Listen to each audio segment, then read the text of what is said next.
You know what's interesting about all these people? None of them are volunteering to off themselves. Bill Gates is an old guy. It's the late 60s, I think.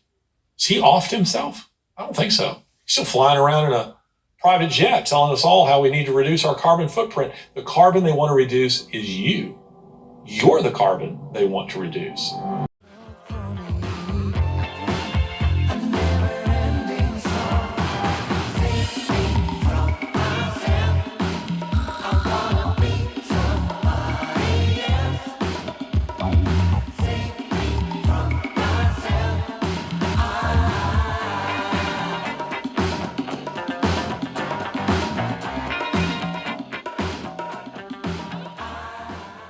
You feel that forces outside your control are reshaping society in ways that limit autonomy and centralize power? That major decisions are being made in the shadows by elite organizations and globalists with agendas that defy common sense? You're not alone. And in this riveting video, Dr. Jordan Peterson and Leslyn Lewis peel back the layers on two interconnected threats to freedom: the Great Reset and digital IDs. They illuminate the implications of a coming world where every transaction is tracked, every behavior monitored, and access to resources limited based on social credit scores, all under the guise of achieving sustainable development goals. You'll learn how rhetoric about environmental concerns and visions of technocratic utopia are providing cover for steps that could perpetuate social inequality and a surveillance state, how individual liberty could be sacrificed for promised security. Peterson and Lewis don't hold back. With insight and evidence, they expose the danger posed by organizations like the World Economic Forum that seek centralized global control.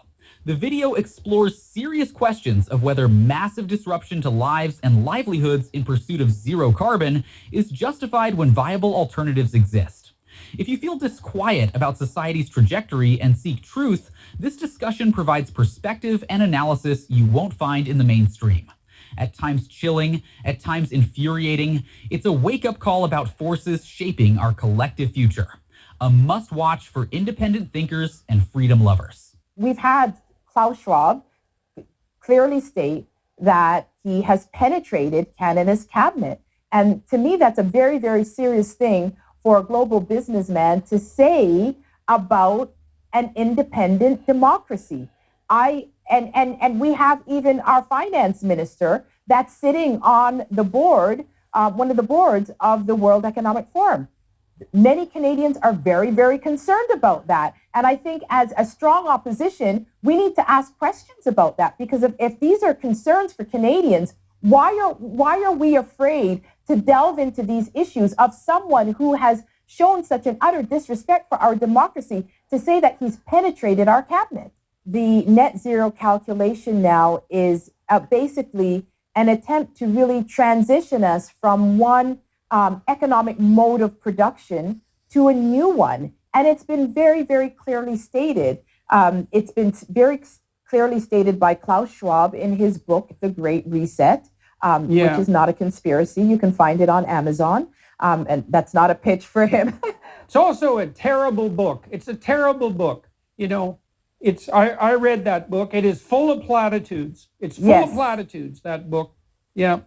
And there's not a lot of substantiating the grand theories in the book, but it is a grand theory of where they see our entire society going. And one of the big champions of this grand theory is Justin Trudeau. He wants to remake our society in a post-nationalist image of what he considers to be a egalitarian,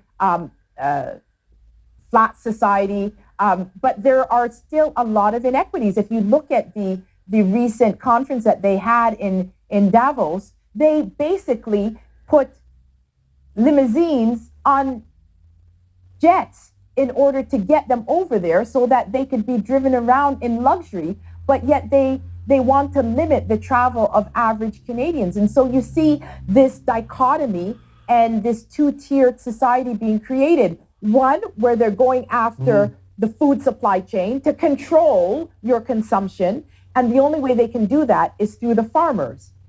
then the second thing is to go after your consumption and daily purchasing, which will come through environmental social governance. And the environmental social governance program is a completely new international accounting program that requires small and medium-sized businesses to allocate the carbon footprint of every single product that they sell.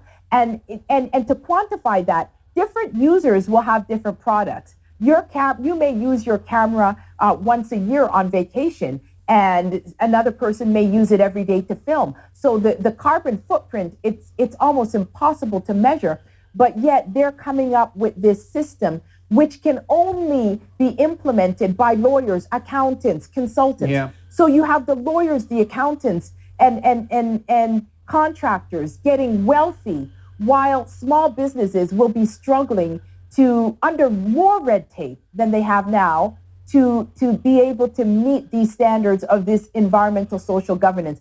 And the ironic thing about this, Dr. Peterson, is that if these same companies are operating, say, in China or overseas, these same Canadian companies do not have to subject those citizens and that country purchasers to that same level of tracking the carbon footprint. It's very concerning that these proposed programs seem to create injustice, strict rules for some, loopholes for others. Expecting regular people and small businesses to carry the weight of sustainability while elite maintain lavish lifestyles is contradictory.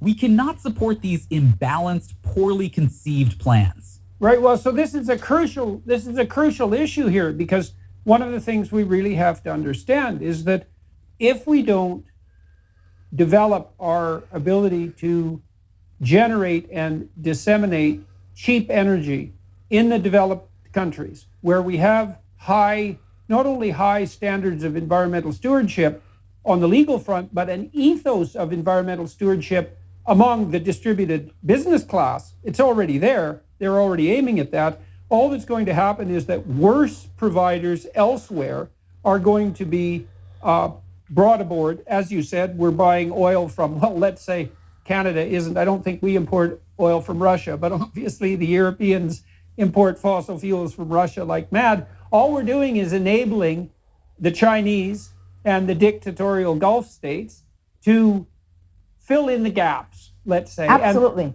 I cannot see in any possible way how that's going to be good for poor people or good for the environment in any sense whatsoever. And I think your comments about Trudeau being a poster boy for the Klaus Schwab and the WEF types, and also your comments on ESGs, which everyone should know about, the ESG mandates that are coming in at the corporate level.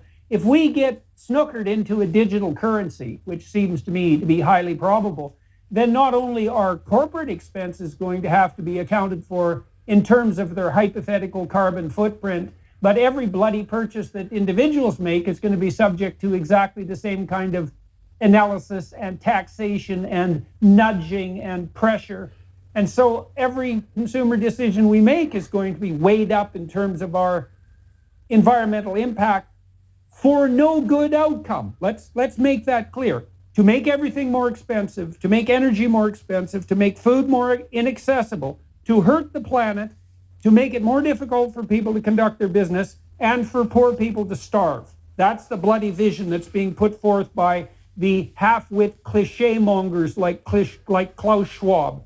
The lack of common sense here is staggering. Punishing everyday people and adding layers of cost and bureaucracy will only stifle progress and cause needless suffering. True change must come through innovation and ethical businesses, not top-down control. We need creative solutions, not restrictions, and green policies that make daily life harder while the privileged class continues without hindrance are inconsistent and wrong. Well, let me first speak about the first point that you made about bad actors. So we have the third largest accessible oil reserves on the planet in Canada, which we leave largely untapped. And right now in Europe, 40% of their supply is coming from Russia. If we were able to develop our natural resources, even get our LNG to Tidewater, get it over to Europe, we could actually offset dependency on Russian oil. And so you're absolutely right that the need is still there. And the fact that our government has implemented policies like Bill C-48 and Bill C-69, that is basically just to stymie our production. It is the same thing that when we implement these policies on our farmers, it's really affecting our global supply chain. When we have these social governance rules that are imposed on Canadian businesses, it means that we will not be producing at the level that we should be producing. We are actually being dependent on foreign countries to produce and import it. And that's why we will continue to have such large trade deficits. And trade deficits, some people will say, well, that tells you that you have a rich nation and you don't have to produce everything. But we see what dependency can cause. So we have to make sure that we're optimizing our capacity. Overregulation often backfires, causing more harm than good. We must apply logic. If reducing output here simply shifts it elsewhere, what have we gained? Without affordable energy, manufacturing, food, life gets harder for everyone. Noble ideals require workable policies developed democratically.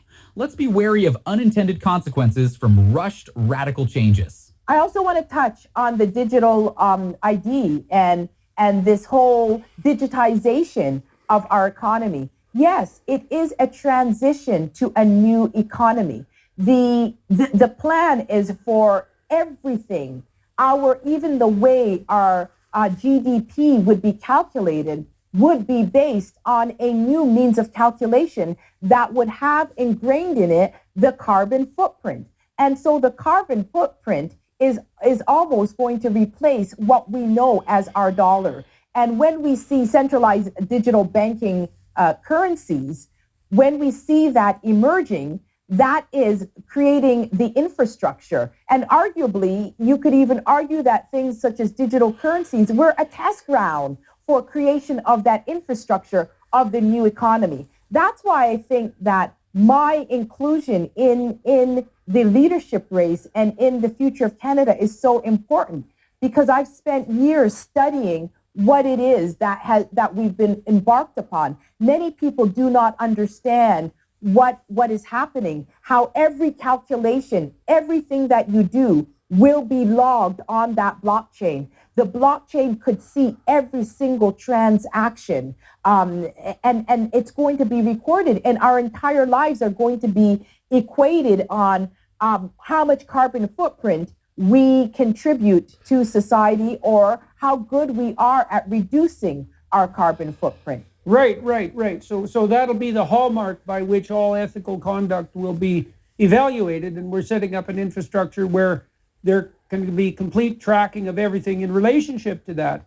And you might say, well, the planet's in terrible shape, and the first thing we need to do is to reduce our carbon footprint. But then I think, well, wait a second, this goes back to your discussion about the depth of analysis, let's say, on the electric car front. It's like, well, wait a second, are you so sure, like 100% to the bottom of your soul, that the most important thing we could possibly embark upon is carbon output reduction and nothing else? So let me offer some other alternatives if we're going to look at this in a broader sense. And I got a fair bit of this from people like Marian Tupy and Bjorn Lomborg. It's like, well, Lomborg has put together teams of economists to analyze where we get the biggest return per dollar spent, which isn't a bad metric unless you have a better one.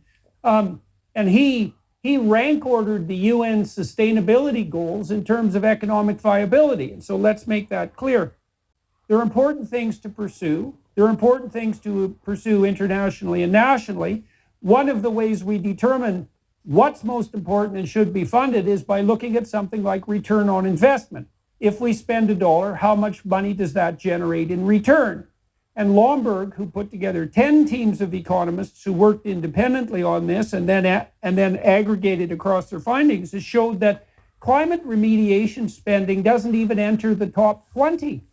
That if we really wanted to put the planet together in some long-term sense over the next few decades, we'd be funneling a lot more money into such things as absolute poverty reduction for poor children in the developing world, because the return on investment for early childhood nutrition, for example, is about $250 to 1. This is a terrifying overreach, reducing citizens to data points tracked without consent. A free society depends on privacy and dissent, not surveillance. The road to hell was paved with utopian visions of social engineering. We must guard the boundaries between individual and state. If liberty means anything, it means the right to make personal choices without micromanagement by corrupt corporations. And so, on the environmental, well, and I can think of other environmental issues that are more pressing. So, for example, I worked on the UN committee that set up some of the sustainability goals. And so I looked at this for a long time. And I do think there are environmental problems, and climate change is one of them, but where it should be placed on the list is not exactly clear. Certainly, I would say the problem of oceanic mismanagement is much more not only pressing and vital, but also remediable we actually know how to remediate it.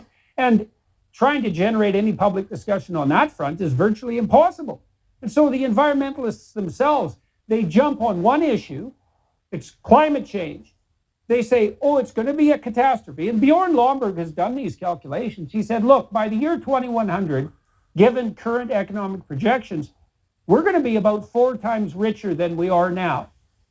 But that's going to be decreased to some degree because of the additional costs associated with climate change.